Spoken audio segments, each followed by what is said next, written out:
Hey, bienvenue dans ce nouvel épisode du podcast du leadership holistique. Ici Christophe, votre coach en leadership holistique. Et aujourd'hui, je vais vous présenter une personne que vous connaissez très bien puisque c'est moi-même. En fait, j'ai été reçu dans un podcast qui s'appelle Le Storytelling des héros de Sophie Gagnebé. En fait, elle m'a beaucoup fait parler sur le management et sur ma position de leader. Et je trouvais intéressant de le partager avec vous, cet épisode, parce que je dis un peu des choses différentes de moi-même. Et puis je trouvais intéressant de le partager avec vous. Et comme le dit le titre de cet épisode, je partage avec vous ma posture du Yoda. Et la posture du Yoda en leadership, je trouve très jolie. C'est un beau titre que c'est Sophie qui l'a trouvé, hein, c'est pas moi. Et voilà, ça me fait plaisir de partager cet épisode avec vous, qui raconte un peu mon parcours de manager, qui explique pourquoi je suis le manager que je suis maintenant. Donc je vous laisse sans plus attendre découvrir cet épisode, cette interview, et je vous retrouve à la fin.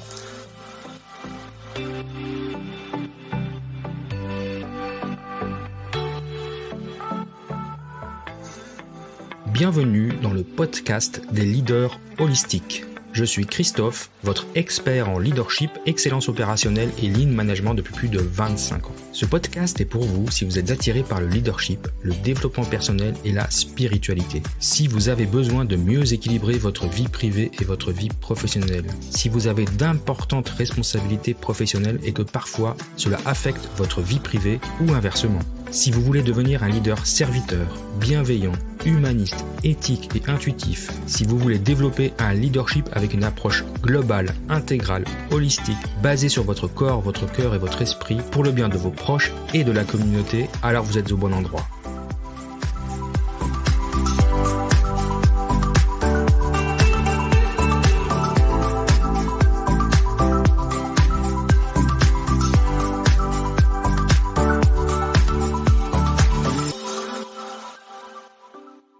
Bonjour, je suis ravie aujourd'hui de vous rejoindre dans ce nouvel épisode où je vais recevoir un manager en transformation. Il s'appelle Christophe Rousseau. Il va nous raconter son parcours de manager et je vais le laisser se présenter tout seul comme un grand. Donc, salut, comment vas-tu ? Salut Sophie, très bien, je te remercie de me recevoir. Mais ça va. Super. Je suis ravie de te rejoindre parce que j'ai une passion pour le management. Non pas que c'est une fonction que j'ai beaucoup exercée, mais j'ai une vraie empathie et respect pour la fonction de manager, qui est une fonction assez difficile, assez subtile. Je suis ravie de pouvoir en discuter aujourd'hui avec toi. Je te laisse peut-être te présenter. Je suis ingénieur physicien de formation, donc voilà, j'ai travaillé une vingtaine d'années dans l'industrie, très vite comme manager. Et maintenant, je travaille en milieu hospitalier. Donc, j'ai fait un changement de domaine il y a 10 ans parce que ça correspondait à mes valeurs à ce moment-là et que je voulais faire autre chose. Toujours dans la partie managériale parce que j'étais chef de service. Et actuellement, j'ai un poste plus transverse où je m'occupe de la transformation digitale de l'hôpital pour lequel je travaille. Puis à côté de ça, je suis en train de développer mon concept de leadership holistique et mon podcast qui va avec. En lien avec la posture de manager et de leader. Exactement. Ok, super. Commençons notre aventure et notre voyage en regardant ensemble quels ont été ces dernières années tes grands défis dans ta posture de manager. Quels ont été les sujets qui t'ont interrogé, sur lesquels tu t'es senti en réflexion ou peut-être même parfois en fragilité et qui ont nécessité tout un travail pour toi pour avancer et acquérir des nouvelles manières de faire. Alors il y a eu plusieurs choses professionnelles et personnelles qui se sont entremêlées, mais je dirais déjà si je peux peut-être expliquer comment je suis passé d'un chef de service dans l'industrie des hautes technologies à un chef de service dans un hôpital, ce qui est pas très commun quand même. Et en fait, dans mon dernier poste industriel entre guillemets, donc j'étais dans une entreprise suisse qui fabrique des cartes à puces, et j'avais déployé tous les outils et la philosophie du lean manufacturing que je connaissais depuis très longtemps, ce qui fait que et c'est un des pièges pour les entreprises qui connaissent pas le concept finalement, ce qui fait qu'à la fin, en tout cas avant mon départ, forcé. Le management, ne comprenant pas toute la plus-value et la force et la puissance de ce que j'avais implémenté, se sont dit on n'a plus besoin de lui, donc puisque tout va mieux, donc on va prendre quelqu'un de plus junior et ça nous coûtera moins cher. Donc en fait, je me suis fait un autogol qui est que j'ai rendu mon service autonome, efficace, productif. Et le management de cette entreprise a pas compris en fait que ça marchait pas juste comme ça et qu'il fallait quelqu'un pour encadrer ça et connaître la philosophie qu'il y avait derrière. Donc ça m'a coûté mon poste quand même, hein. Un peu difficile à avaler, hein, pour être très honnête, hein, parce que quand tu rends un service qui génère des millions de francs suisses de chiffre d'affaires comme ça chaque année, qui était en plus la vache à lait de l'entreprise, quand tu l'améliores à un point où il est autonome et vraiment est très efficace, puis qu'on te remercie de cette sorte-là, ça fait un peu bizarre. Donc je me suis un peu et ça a été ma remise en cause finalement. Mais est-ce que finalement dans cette industrie j'ai ma place, ou est-ce que voilà, ça correspond pas à mes valeurs, et c'est ce qui fait que je me suis orienté vers quelque chose de plus humain, qui est le domaine hospitalier, puisque là pour le coup on est passé de produire des cartes à puce à soigner des patients. Donc ça a été vraiment un déclencheur important pour moi. À cette époque-là, donc c'était il y a une dizaine d'années, hein. Comme quoi, quand on est dans un environnement qui correspond pas à nos propres valeurs, parce que c'était le cas, hein, le management de l'entreprise ne correspondait pas à mes valeurs à moi, ça finit par mal se finir souvent. Oui, parce qu'en fait, derrière la transformation technique ou derrière la transformation digitale, à partir du moment où cette transformation-là d'outils, elle est finie, commence la transformation humaine. Et c'est là où justement, en général, on commence à avoir pas mal d'ennuis. Et donc ça s'accompagne normalement. Exactement, ça s'accompagne. Et puis on m'avait laissé l'autonomie de faire, donc j'ai fait, mais je ne pensais pas que ça allait me faire courir un risque par rapport à la sécurité de mon emploi, tu vois. Mais ça montre bien les limites de certaines entreprises ou de certaines philosophies managériales où on cherche le rendement et puis l'humain est pas si important que ça. Oui, on cherche à produire des choses tangibles et on se rend pas compte qu'à un moment donné, il faut aussi embarquer les équipes. Exactement. Ok. Donc ça, c'était un grand défi. Pour être très honnête, qui m'a marqué longtemps parce que j'ai revécu, oui, ça se dit ça, j'ai revécu l'entretien de départ forcé, donc de licenciement, mais pendant des années, hein. Ça a été un truc, j'ai eu beaucoup de mal à digérer. Traumatique. Ah ouais, complètement.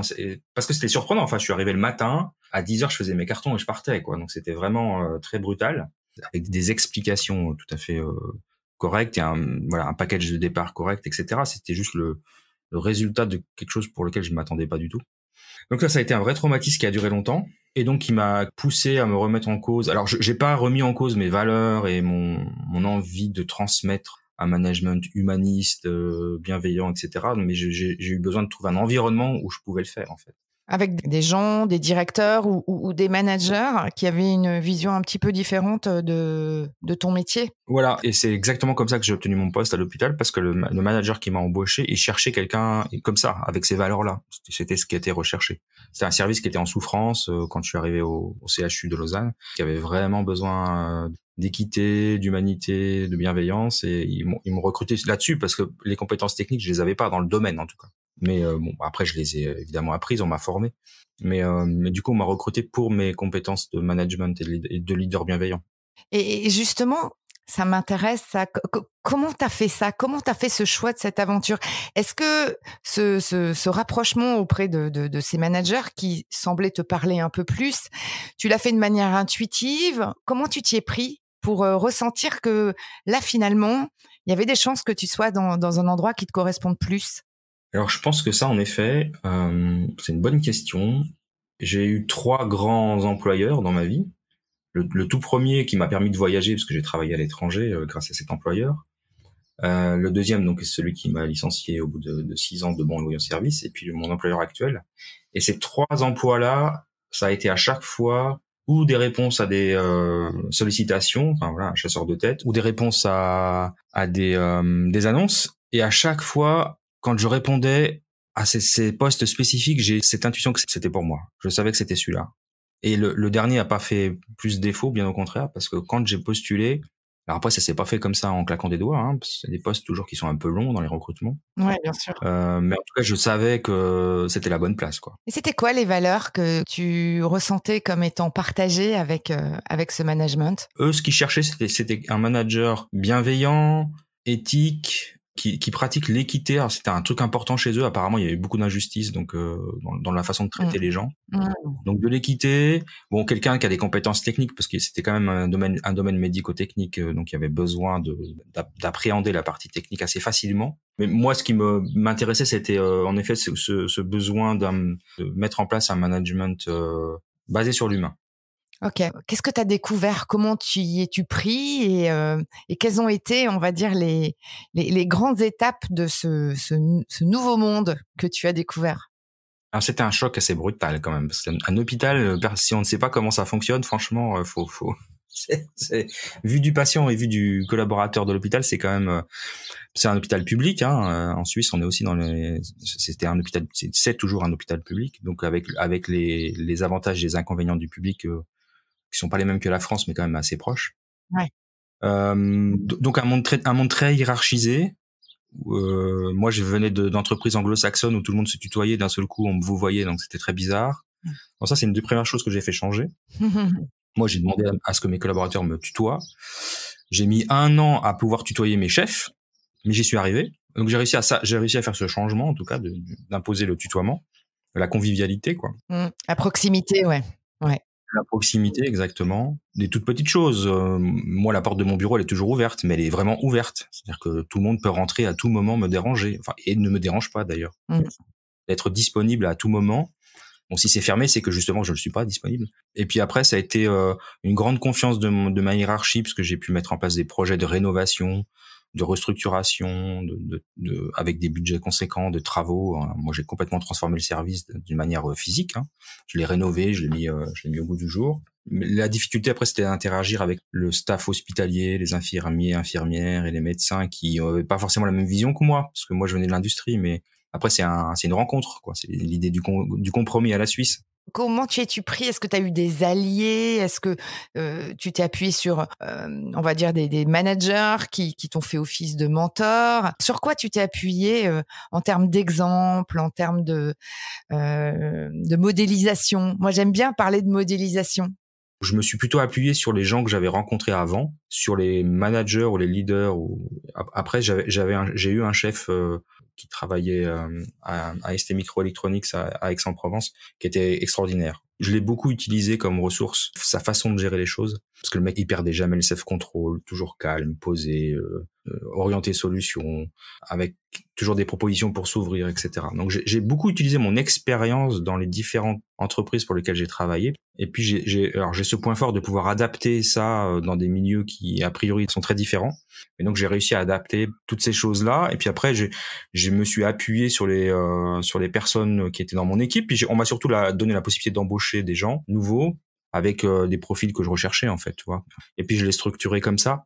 Donc vraiment beaucoup utiliser mon expérience, mes anciens coachs ou mentors ou chefs, on les appelle comme on veut, et puis mes expériences personnelles. D'accord, OK. Ton métier d'ingénieur a gentiment basculé vers quelque chose de plus puissant, de plus global. Quelles sont les difficultés que tu as rencontrées dans ta transformation? Alors les difficultés, ça a été déjà de travailler dans un milieu suisse, c'est quand même différent, même si on parle la même langue, et qu'on est en Suisse romande, c'est quand même, la mentalité est très différente de la mentalité française. Alors heureusement, moi j'avais travaillé un peu ailleurs aussi, donc j'avais vu d'autres mentalités, c'est bien. Ça m'a permis d'être flexible et de faire preuve d'adaptabilité. Mais en Suisse, on a des populations qui sont très mélangées, surtout les populations de type opérationnel. Donc j'avais des Suisses d'origine italienne, d'origine espagnole, de brésiliens, des vrais Suisses avec 3 millions de guillemets, hein, parce que des vrais Suisses, il n'y en a pas beaucoup, des Français. Donc c'était plein de personnes de cultures très différentes, et des pays de l'Est aussi, hein, des pays baltes. Donc du coup, beaucoup de cultures différentes, et puis ça, c'était quelque chose que moi, je trouve super riche, parce que j'adore intégrer toutes ces cultures pour essayer d'en faire quelque chose de cohérent et de faire travailler tout le monde ensemble. Donc ça, c'était très riche. Donc ça a participé à ma transformation, bien sûr. Après, le fait qu'on ait confiance en moi et qu'on me donne de carte blanche, ça, évidemment, c'est juste génial, hein, parce qu'on peut jouer, enfin, on fait des choses fantastiques. Tu peux expérimenter. Ça, c'est quand même un énorme bénéfice. Exactement. Mmh. Ouais, tout à fait. Puis ça, c'est quand même suffisamment rare pour qu'on puisse le souligner. Au bout de 4-5 ans à peu près, c'est toujours quelque chose qui est assez long, la transformation d'un service. On était devenu un des services un peu modèle expérimental de l'hôpital, mais au-delà de l'hôpital, on pouvait le montrer. Moi, je l'ai montré dans des conférences en Suisse et à l'étranger. Et donc, ça permet aussi de vendre, entre guillemets, en tout cas de montrer, de faire la promotion d'un certain mode de management. Et ça, c'est très agréable de pouvoir faire ça et d'être reconnu pour ça. Oui, et en plus, c'est quand même un moment joyeux pour un manager parce que c'est aussi une manière de récompenser et de valoriser l'équipe. Exactement, parce que moi c'était important et j'ai toujours, j'ai pu le faire, et j'ai continué de le faire lors de ces événements internationaux, de pouvoir emmener des collaborateurs avec moi pour leur montrer aussi ce qui se passait à l'extérieur et puis aussi pour les mettre en avant et puis pour créer une espèce de proximité avec moi, ce qui fait que voilà, régulièrement, j'emmenais 2, 3, 4, 5 personnes avec moi dans des séminaires ou dans des congrès. Et puis du coup, ça a créé encore une dynamique supplémentaire de plus de complicité, plus alors j'aime pas trop utiliser le mot bonheur au travail parce que je suis pas sûr que ça aille ensemble, mais Moi, j'aime bien le mot épanouissement. voilà, c'est le mot que je cherchais. Plus d'épanouissement au travail, plus de reconnaissance de ma part et du coup, ça a continué de développer le service et le bien-être des collaborateurs dans le service. Oui, et puis des valeurs communes que vous partagiez, qui étaient de co-construire à partir, entre guillemets, d'une page blanche, un système qui fonctionne. C'est quand même super, ça crée des liens, hein.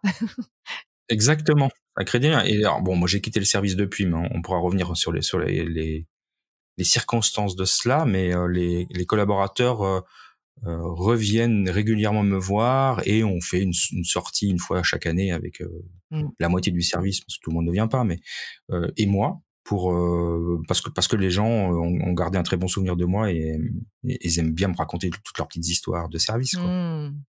Ouais, génial. Alors pour le coup, ça t'a transformé parce que tu es revenu finalement, avec un Graal et une vision, de l'entreprise ou en tout cas de là où tu as envie de positionner ta valeur ajoutée à un autre endroit. Donc qu'est-ce que ça t'évoque quand je te dis ça? Alors, il y a eu, je vais revenir sur la dernière étape de ma transformation parce qu'elle Ouais. elle est un petit peu délicate, Ouais. mais elle est quand même importante, donc je peux pas passer à côté. Sinon, tes auditeurs vont pas comprendre. OK. Donc, donc ça, c'était il y a 4 ans maintenant. Donc, j'ai vécu un drame personnel puisque j'ai perdu mon bébé à la naissance. Et puis ça m'a mis dans une espèce de détresse que je ne maîtrisais pas évidemment, que j'ai pas réussi à exprimer au travail. Donc les gens ne comprenaient pas pourquoi j'étais dans un état un peu second. Donc ça a créé une certaine distance évidemment. Et puis moi j'ai enchaîné en fait la dépression, le burn-out. 6 mois après, j'ai fait un accident de ski où je me suis rompu les ligaments croisés. Donc mon corps a décidé de dire stop. En fait, je pense que ma tête n'arrivait pas à le faire et puis mon corps a dit stop. Donc je suis arrivé au bout de quelque chose d'assez difficile à vivre.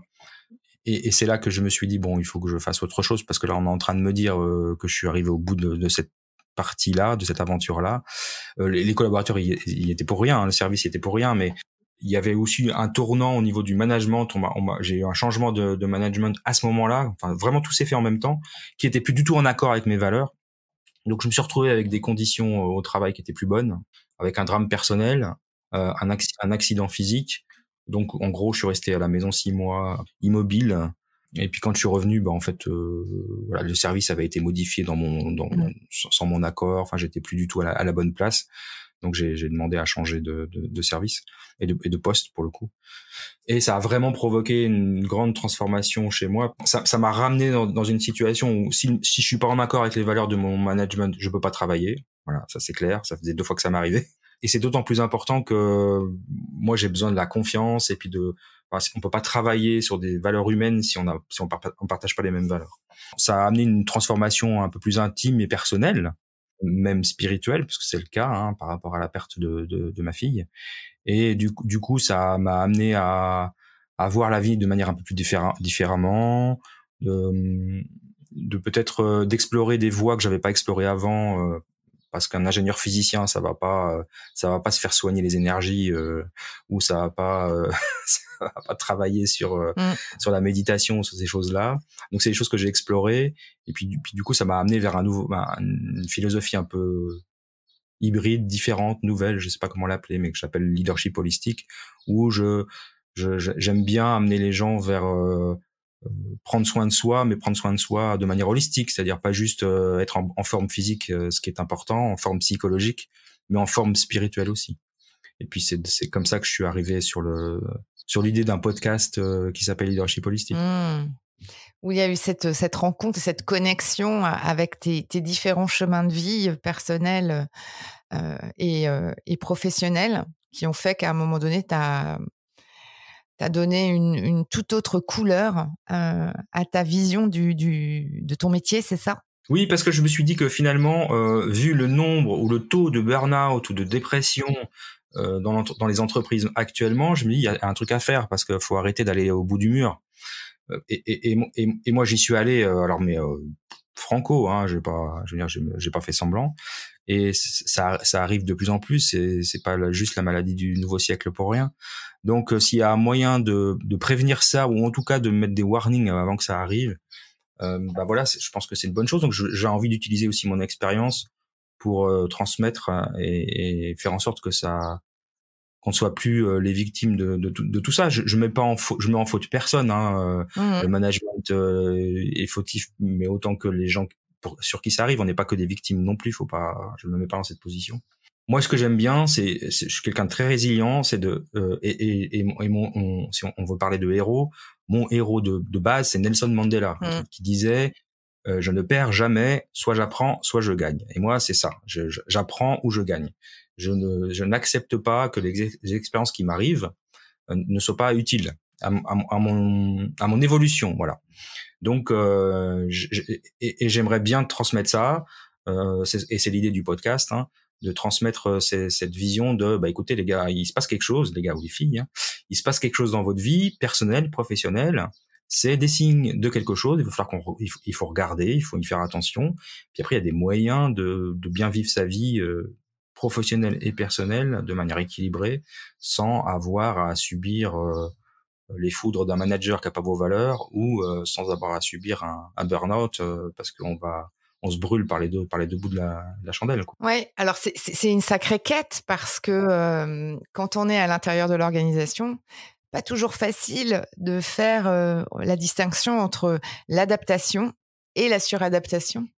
Donc bravo pour ce beau challenge et ce magnifique accompagnement que tu as envie de proposer pour que les personnes qui sont concernées dans le monde de l'entreprise puissent avoir une vision un peu plus éclairée de leur équilibre dans leur globalité.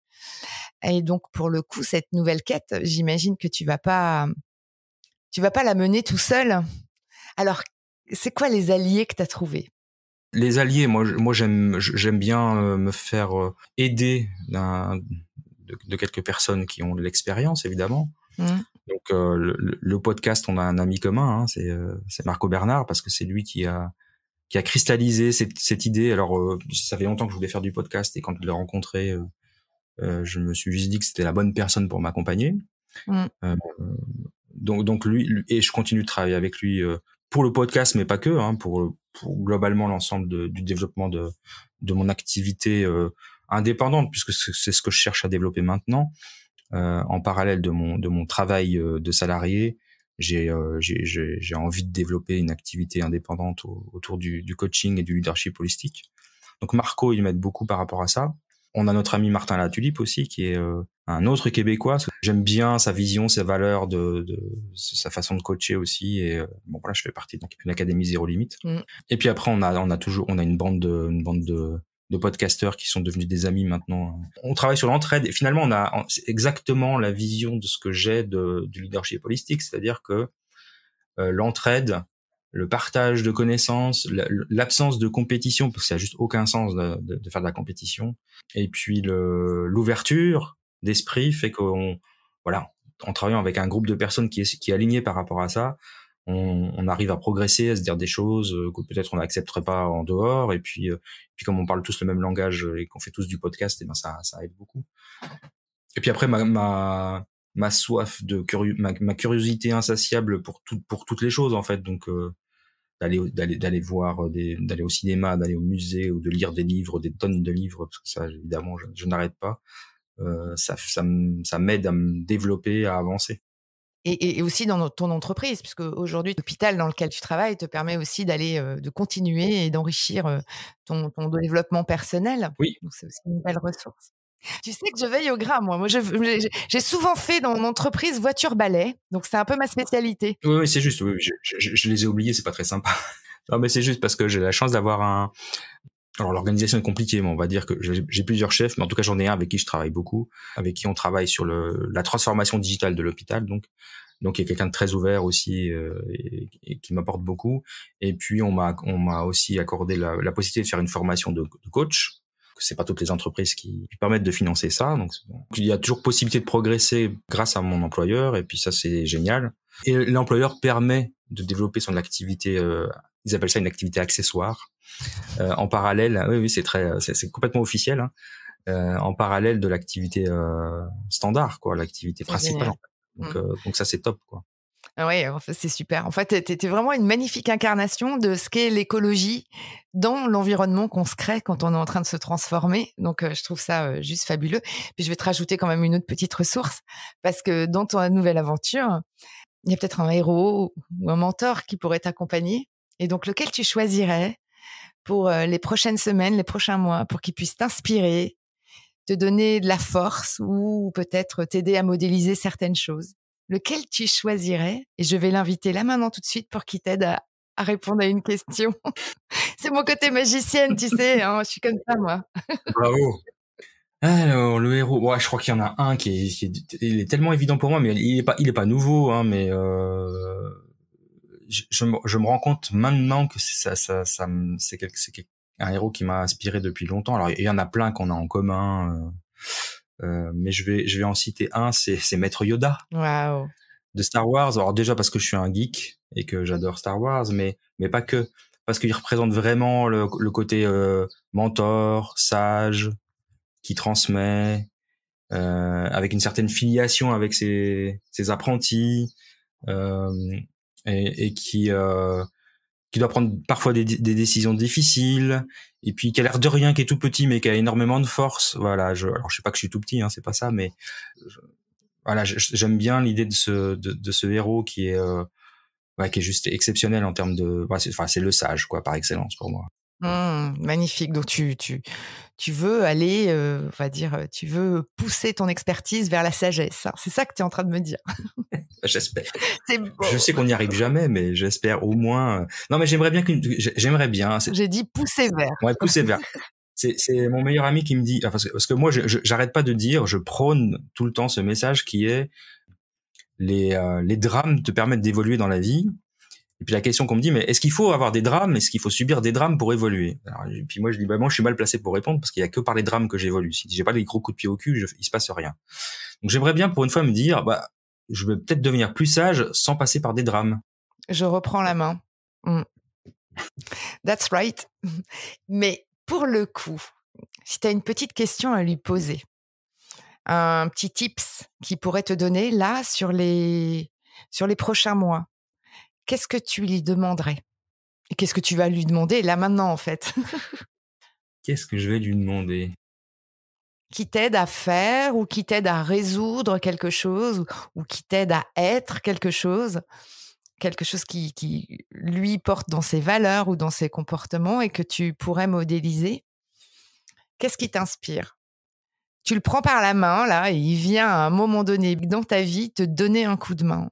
Alors dans Star Wars, il accompagne le jeune Padawan Luke à puiser dans la Force. Donc je pense que j'aimerais bien qu'on m'explique comment puiser dans la Force, parce qu'il y a des jours où je l'ai pas, hein. l'utilisation de l'énergie personnelle, ou de l'énergie universelle, j'en sais rien. Ça reste un truc, un vrai challenge pour moi parce que je suis un peu un angoissé, un peu un stressé. Puis ça a des effets collatéraux sur ma capacité à être en forme tous les jours ou à voir les choses de manière positive tous les jours. S'il y avait un secret pour être capable de puiser dans la force, dans l'énergie universelle pour se maintenir à un niveau énergétique, une vision positive des choses, ça m'aiderait beaucoup. Ok. Et si tu lui poses directement la question, qu'est-ce qu'il va te répondre là? Comment lui il fait ces choses-là? Je pense qu'il a la foi, oui, je pense que déjà il a la foi. Super. Clairement, dans le fait que l'énergie, elle est là, que cette force existe. Et après, je pense que c'est une confiance inébranlable dans le fait qu'il va réussir à donner l'impulsion à son élève. Pour moi, ce serait la même chose avec les miens. Mais avoir une foi inébranlable dans le fait qu'on est là pour quelque chose, quoi, qu'on est là, qu'on apporte quelque chose, que ça a du sens, que voilà, c'est quelque chose comme ça peut-être. Ok, super. Donc il va t'accompagner là sur cette petite quête, cette sous-quête. Ouais. Cette quête qui n'en finit jamais. C'est beau comme voyage. Oui, c'est un très beau voyage, tout à fait. Ok, super, génial. Et donc, qu'est-ce qu'on peut te souhaiter? Alors moi, on enlève Yoda puisqu'il reste avec toi. Et moi, qu'est-ce que je pourrais te souhaiter sur les prochaines semaines? Je viens d'ouvrir mon académie du leadership holistique. Donc, ce qu'on pourrait me souhaiter, c'est qu'elle marche, qu'elle ait du succès, parce que et pas juste pour mon plaisir personnel, parce que je pense que c'est quelque chose qui peut apporter énormément au monde, en tout cas aux personnes à qui ça parle. Et voilà, que je puisse démarrer cette activité accessoire entre guillemets d'une belle manière pour pouvoir apporter ma contribution au monde de manière positive. Mmh. Ok. Et comment est-ce qu'on peut faire ça? Comment est-ce qu'on peut te rejoindre dans tout ça? Très concrètement, Très concrètement, oui. alors, il suffit de se rendre sur le site leadershipholistic.com. Sur ce site, on peut accéder à mon podcast et puis on peut accéder à l'offre de l'académie aussi, ce qui permet de rejoindre l'académie qui démarre en juillet et qui est partie pour 9 mois et d'avoir le plaisir de travailler ensemble sur notre développement personnel et professionnel. Super. Oui, parce qu'en fait, c'est un tout. On n'est pas deux. Souvent, on entend, pendant des années, on disait qu'il fallait aller au boulot et laisser ses affaires personnelles à l'entrée.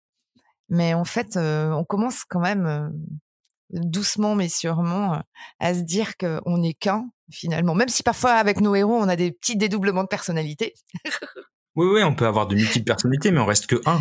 Mais on reste un, on reste unique. Et donc là, pour le coup, toi, tu développes en fait tous les axes pour aller travailler sur son épanouissement, tant sur son bien-être physique, mais aussi sur son bien-être mental. C'est ça? Oui, tout à fait. L'idée, c'est de considérer que l'être humain, et donc le leader ou le manager, il est un être entier, donc il a besoin de travailler sur son corps, son cœur et son esprit, et que pour pouvoir accompagner des équipes, qu'on soit manager ou qu'on soit leader d'une communauté, il faut d'abord avoir sa propre énergie, parce que si on n'a pas d'énergie à donner aux autres, on va se faire vampiriser, c'est tout ce qui va se passer. Donc je rappelle, c'est toujours la même image que je donne, mais je trouve qu'elle est tellement belle. C'est que quand on prend l'avion et qu'il y a une dépressurisation, le masque à oxygène, il tombe sur vous, et vous devez le mettre sur vous-même d'abord. Puis après, vous pouvez aider vos enfants qui sont à côté de vous, ou votre conjoint, vos conjoints, vos amis, peu importe, votre famille, vos proches. Dans la vie, c'est comme ça. Si on prend pas soin de soi, si on n'est pas aligné, si on n'a pas l'énergie, comment peut-on la transmettre aux autres, professionnellement et personnellement? C'est juste pas possible. Donc, c'est pas égoïste ni égocentrique de s'occuper de soi. C'est juste un bien qu'on doit aux gens qu'on aime. Puis c'est plus globalement, finalement, une question d'alignement. Alors, alignement avec ses valeurs, mais aussi alignement avec le respect qu'on a pour soi déjà, et donc qui en découle aussi du respect qu'on a à l'égard des autres. Et je crois que dans nos entreprises, on a aussi besoin d'aller se recadrer. Merci d'y participer. Je trouve que c'est le monde de l'accompagnement est vraiment un monde non pas de bisounours, même si on les aime bien, mais un monde assez merveilleux voilà, d'écologie et puis aussi d'empathie et d'écoute. Enfin, moi, c'est pas des valeurs neutres, tu vois, c'est pas des valeurs un peu bullshit qu'on balance. Et puis c'est pas des valeurs faciles parce que c'est facile à dire, mais c'est pas aussi facile à faire. À vibrer, c'est pas aussi facile à vibrer. Ouais, à vibrer, exactement. Et tout le monde, il y a plein de gens qui disent oui, mais moi je suis d'accord avec toi, c'est normal, il faut être comme ça. Sauf que dans les faits, la personne elle fait juste le contraire, parce que elle y croit pas du tout en fait. Mais comme c'est plus possible d'avouer maintenant qu'on est directif, qu'on veut décider parce qu'on pense qu'on est les plus forts, etc. Donc on le dit plus, tu vois, on le cache un petit peu, mais ça se voit très vite. C'est clair. Donc là, aligné avec ces valeurs-là, finalement, c'est pas si simple, c'est pas si bisounours comme tu dis. C'est un vrai acte, je dirais presque révolutionnaire. Et c'est un vrai travail. Et c'est un vrai travail, ça c'est clair. Ouais. Eh bien super, je te remercie beaucoup Christophe. Ça m'a fait vraiment plaisir de rentrer dans ton monde de management et de leadership holistique. Parce que je prône un peu les mêmes valeurs que toi, et on le fait de manière certes assez différente, mais voilà, je suis heureuse qu'on soit plusieurs dans cette philosophie pour aider aussi nos entreprises à être dans le mieux-être. Merci à toi, c'était un vrai plaisir de passer ces quelques minutes avec toi aussi. Merci beaucoup et puis je te souhaite une belle route pour les prochaines semaines, pour ton offre et pour l'évolution du leadership holistique. À bientôt! Merci, au revoir, à bientôt! Salut! Si vous aimez mon podcast, si vous aimez ce que je transmets, si vous vibrez avec ce que je transmets, je vous propose de me retrouver pour une masterclass en leadership holistique. La prochaine masterclass aura lieu le 21 juillet à 20h en ligne et je mets en description le lien pour vous inscrire, c'est totalement gratuit. Donc je vous propose de me rejoindre pour cette masterclass unique en leadership holistique et vous pourrez y découvrir les bases du leadership holistique, les 9 piliers du leadership holistique et tout plein d'autres choses que je vais vous proposer. Et ce sera avec grand plaisir que je vous retrouverai lors de ce webinaire et je pourrai répondre à vos questions et nous pourrons interagir ensemble. Donc ça sera un moyen de nous rencontrer puisque les podcasts, vous ne faites que de m'écouter et puis moi je ne vous entends pas. Donc là c'est un moyen de retrouver mon auditoire, vous, ma communauté et de pouvoir échanger avec vous. Donc ça sera avec grand plaisir que je vous retrouve donc le 21 juillet à 20h. Inscrivez-vous, le lien est dans la description et je vous retrouve la semaine prochaine pour une autre entrevue surprise. Bonne semaine et prenez soin de vous. Au revoir.